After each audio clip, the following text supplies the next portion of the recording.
Do you hear me?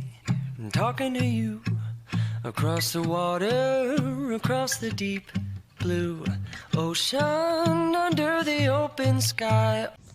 Assalamualaikum warahmatullahi wabarakatuh. Saya Amelia Wahani, MPM 31180004, Prodi Analis Kesehatan A. Di sini saya akan menjelaskan tentang zigomikosis subtan. Penyebab zigomikosis subtan adalah mikosis profunda karena infeksi genus Basidiobulus, terutama oleh spesies Basidiobulus lanorum dan Basidiobulus merisopolus.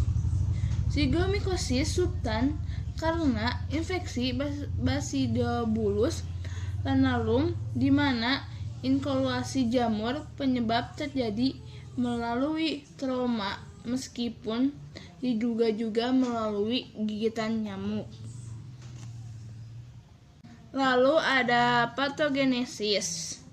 Patogenesis pada kasus tertentu, deferoxime atau peningkat besi berperan sebagai syndrome pengangkut besi. Lalu menisimulasi pertumbuhan jamur dan adhesi. Setelah itu, pada zigomikosis kulit primer, jamur masuk melalui trauma pada kulit karena ruptur lapisan kulit, kasusnya pada tempat fungsi vena, trauma pada penjamu dengan imunosupresi berat. Sangat penting untuk diletakkan bahwa jika lapisan kulit intak, infeksi tidak akan terjadi. Tetapi patogenesis zigomikosis subtan hingga kini belum diketahui dengan jelas. Ada yang menghubungkan dengan gigitan serangga, tetapi belum ada buktinya yang pasti.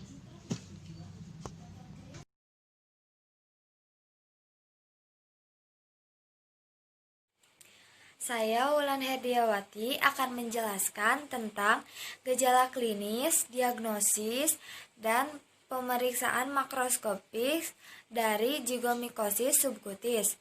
Gejala klinis. Infeksi jamur ini terjadi secara eksogen dan diduga melalui trauma di kulit. Gambaran klinis berupa tumor yang makin lama makin besar. Tumor ini kenyal, berbatas jelas, tidak nyeri, dan biasanya tanpa tanda-tanda radang. Pada perabaan, tumor ini dapat digerakkan bebas dari dasarnya. Kulit di atasnya menjadi tegang dan antropis, pucat, dan kehitam-hitaman karena hiperpigmentasi tetapi tidak membentuk ulkus. Selanjutnya ada diagnosis. Yang pertama berupa nodus tanpa nyeri yang perlahan membesar secara sentrifugal membentuk tumor yang teraba sekeras seperti papan. Yang kedua, permukaan nodus sewarna kulit, kadang dengan eritema keunguan di bagian tepi. Yang ketiga, dapat ditemukan rasa gatal yang mengakibatkan garukan. Yang keempat, kelainan terutama pada ekstremitas meskipun dapat juga pada badan. Yang terakhir yaitu diagnosis berdasarkan pemeriksaan histopatologi, ditemukan HIPA, tidak bersepta, dikelilingi massa eosinofilik. Selanjutnya ada pemeriksaan makroskopik dari zigomikosis subkutis, yaitu sediaan langsung. Sediaan langsung dengan KOH dapat memperlihatkan organisme penyebab HIPA lebar dengan sedikit septa. Bila pasien imunokompeten, hasil ini lebih menunjang dibandingkan dengan kultur, karena jamur ini sering sebagai kontaminan di laboratorium. Sediaan diambil dari cairan ulkus, abses, cairan hidung, atau sputum penderita. Saya Nail Meisarah, NPM 3118018, D3 Analis Kesehatan A. Di sini saya akan menjelaskan tentang pemeriksaan mikroskopik dan juga pengobatan. Yang pertama ada pemeriksaan mikroskopik, yaitu yang pertama ada kultur. Jamur golongan mucor dan Entomopterales tumbuh dengan cepat pada sebagian besar media jamur. Jamur ini sensitif terhadap sikloheksamid sehingga media mikosel dan mikrobiotik tidak dapat dipergunakan. Kultur diinkubasi pada suhu 25 sampai 30 derajat Celcius dalam media sabodran dan jamur tumbuh dalam 1 sampai 2 minggu. Dapat pula digunakan media potato glukosa agar, malt agar, atau Zapex solution agar. Kemudian ada pemeriksaan melalui biopsi jaringan.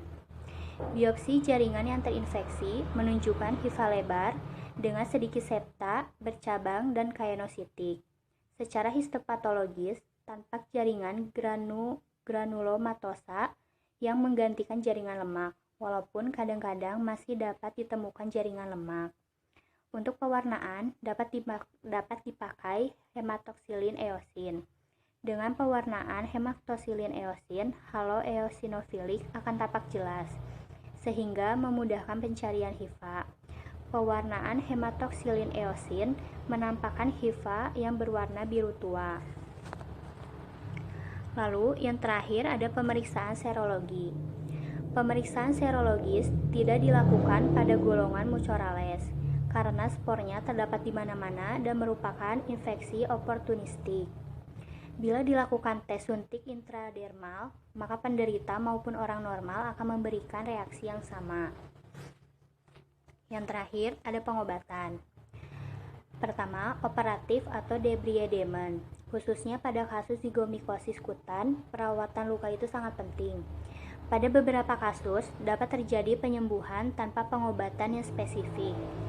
Lalu yang kedua, ada kombinasi dengan amphotericin B. Yang ketiga, kontrol penyakit yang mendasari. Bila diabetes dengan asidosis, maka asidosis harus dikoreksi terlebih dahulu. Penggunaan steroid, azathioprin, dan obat-obatan yang lainnya yang imunosupresif itu harus dihentikan. Kemudian, pengobatan zigomikosis dilakukan dengan minum larutan KJ jenuh seperti sporotrikosis. Pengobatan diberikan hingga 1 bulan setelah gejala klinis hilang. Cukup sekian yang dapat kami sampaikan. Wassalamualaikum warahmatullahi wabarakatuh.